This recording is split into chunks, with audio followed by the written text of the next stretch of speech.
Hello, Assalamu alaikum, Halima.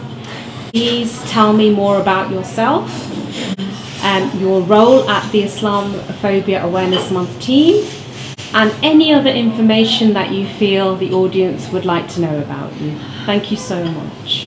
Thank you. So hello everyone. I'm, of course, as mentioned, Halima, and my role at Islamophobia Awareness Month is as a volunteer, which I would encourage many more to join and become on board and educate yourselves about Islamophobia, educate yourselves about what the amazing things that British Muslims are all doing across society. I'm also a regional manager here in London for another organisation that works very closely with IAM called MEND, and we do some of the various similar stuff of work, so around Islamophobia, empowering the British Muslims to get involved in media and politics, which is areas that we don't have enough diversity in. So that's what we do there for that in that organisation called MEND. So they have a host of volunteers locally, both IAM and MEND actually. So if you would like to volunteer for any of those organisations, I would urge you to go on the websites mend.com or islamophobia-awareness.org and volunteer. So Halima, this month the Islamophobia Awareness campaign, the hashtag is Muslim Stories. Could you tell us a little bit more about Muslim stories? Yeah. And tell us possibly your Muslim story? Absolutely, yeah. So as mentioned, so this year for Islamophobia Awareness Month, the theme is Muslim Stories. And I guess what that means is that we want to hear from all people from all different backgrounds about how they've interacted with Muslims. They might be neighbours with a Muslim, they might be friends with a Muslim, just to raise awareness about all the positive aspects of, what makes up British Muslims, But then also some of their experience that might not be so positive. We'd like to hear those people that have experienced adversity and what we can do as a society and have those discussions to make it a better place for all.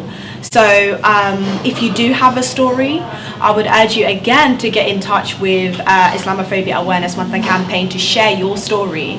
And if you're an organisation, if you're an institution, you can get involved by becoming a supporter of IAM, which is very important because we are, although a small charity, and we were established about 10 years ago, so last year we celebrated our 10-year anniversary, we still have a lot of work to do, and we're going to need all the support from individuals, from business owners, from educators, organisations, institutions. If you are in a school, an educator, get involved and become a supporter and share your stories, particularly this year, so we can hear all that is about Islamophobia and bridge that gap of different faiths to make a more cohesion and build a better society for all. Halima, if you don't mind, do you have a Muslim story you'd like to share? Yes, I would actually. So what I would like to share, although it might not be the most positive, but I think it just goes to show, I think it kind of wraps up really nicely a little bit about what Islamophobia. So if I just mention, a lot of people, when they think of this word, when they hear of it, the first thing that they think of is physical attacks, is physical hatred, whether it's verbal or physical abuse. But sometimes it could be a bit more covert and it's something that goes unseen. So my Muslim story is a lot of the time, one time when I was younger and I was working in retail environment, so I was a cashier at the till, and there was this lady and I had my hijab on, but I had it in a different way, so I used to do it backwards. So it looked, so it was backwards and it wasn't like I didn't have the neck part. And she came up to me and she said, I really like your hat. And I said, it's actually a hijab, which is what Muslims wear to identify themselves as a Muslim, and also sort of accept, do modesty. So when she had no idea of what it was, and it made me realize that is the problem in society, is that we're not talking to each other enough, we're not sharing our experiences, and we're not educating amongst each other, about our religions, about our faiths, about our backgrounds, because in reality she meant no harm, and the only thing that was there was that she just lacked the knowledge and understanding.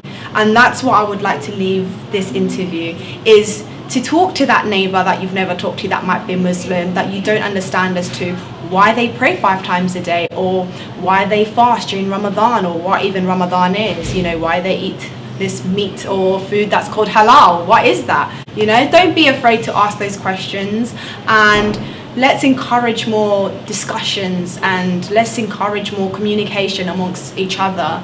And I really truly believe that's how we're really going to grow as a society, is by sharing these and educating each other of our backgrounds, of faiths, religion and races and cultures.